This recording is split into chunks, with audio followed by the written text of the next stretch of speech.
Hello mga kakusina! Ako po ulit si Ate Angel ng Kusina ni Angel, and for today's video, tuturuan ko po ulit kayo ng another kakanin recipe na baka hindi mo pa nasusubukan sa iyong kusina, kaya't panoorin ang buong video dahil madali lang po ito. So this time, naglagay lang po ako ng 2 cups of glutinous rice dito sa ating mixing bowl, or half kilo ng malagkit na bigas. And then, uunaban ko lang po ito ng 2 beses. After po nun, ilalagay ko lang siya sa aking kawali kasi mas komportable ako kapag dun ko siya iluluto. And then, lalagyan din po natin to ng 1 can or 400 ml na coconut cream. After adding ng ating 1 can na coconut cream dito sa ating malagkit na bigas, yung mismong lata po na pinaggamitan natin ng ating coconut cream ay maglalagay tayo dito ng 1 cup of water para lang mas masimot pa natin yung ating coconut cream. At kapag nailagay na natin yung ating 1 cup ng water, hahaluin lang po muna natin yung ating bigas pati yung ating coconut cream para mag-combine lang sila dito sa ating kawali. And then after po natin yan ma-mix ng maigi, ipapantay lang natin yung ating malagkit na bigas at lulutuin lang po natin to over high heat kung paano lang din po tayo magluto ng ordinary rice na ginagamit natin daily. Yan, so lulutuin lang muna natin to mga kakusina over high heat, and then mamaya po ay ipapakita ko pa kung ano pa yung next procedure. Kapag naluto na natin yung ating malagkit rice doon sa ating coconut cream or unang piga sa gata, mapapansin po ninyo na hindi pa ganon luto yung ating malagkit rice. Kapag napansin nyo po yun, maglalagay na tayo dito ng isang lata or 390 grams na ube condensed milk.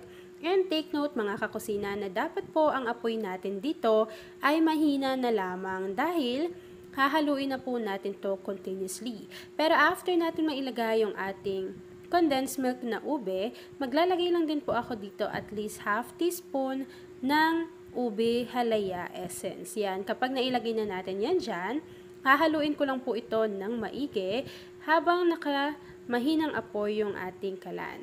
Ayan, so imimix ko lang to ng maigi mga kakusina hanggang sa makita ko po na ma-absorb na ng ating malagkit rice yung inilagay natin na coconut cream, water, pati yung ating condensed milk. And then after po nun, mapapansin ninyo na yung ating mismong mixture ay magiging makunat-kunat na po ito at magle-lessen na talaga yung liquid na inilagay natin dito sa ating kawali.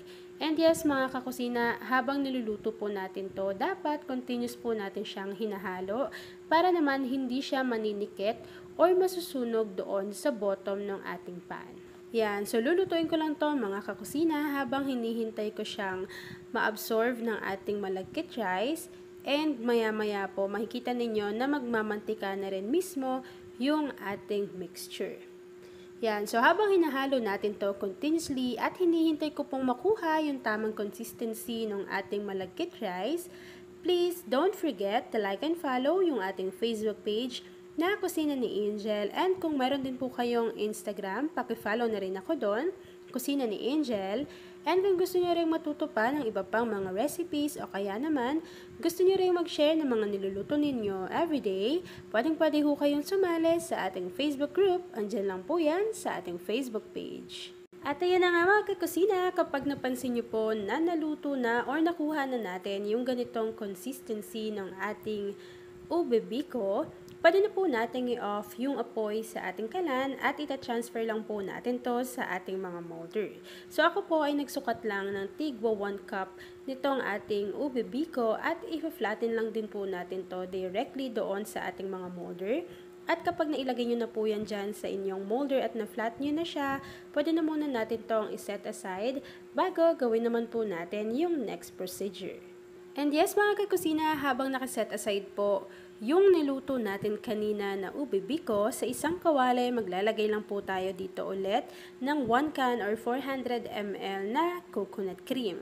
And bubuksan na po natin yung apoy sa ating kalan para maluto na po agad yung ating coconut cream, at maglalagay po tayo dito ng panutsa. So ito po ay nabili ko sa palengke.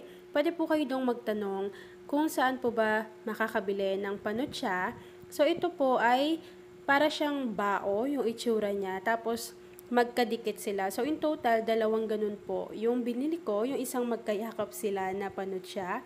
At hiniwa ko lang po ito ng ganito, halos kalalaki. Pwede nyo pa siyang liitan para mas mabilis po siyang maluto dito sa ating coconut cream. So, kapag nailagay na po natin yung hiniwa-hiwa natin na panutsa, maglalagay lang po tayo dito ng konting salt para naman maging balance din yung lasa ng ating ginagawang recipe.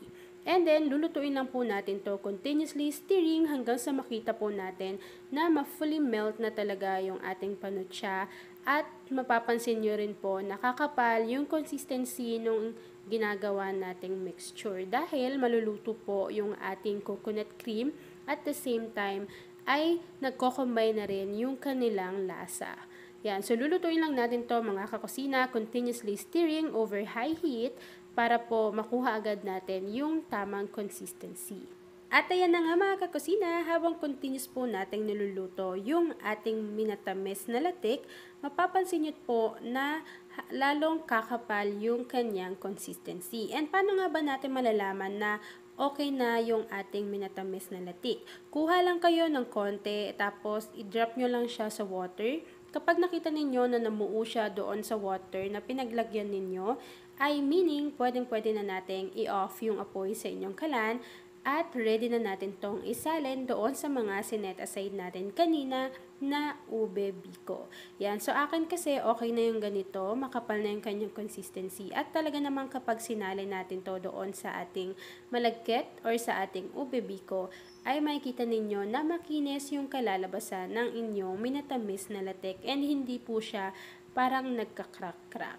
Yan, so i-off ko lang yung apoy sa ating kalan at ita-transfer ko na po ito dito directly sa ating mga ube biko. After po natin tong maisalin dito, syempre i-flatten natin yan or igalaw nyo na lang yung inyong molder kasi susunod naman po yung inyong minatamis na latek at palalamigin lang natin to for about 15 to 20 minutes or ilagay nyo lang siya sa inyong chiller and then pwede nyo na po yang i-enjoy.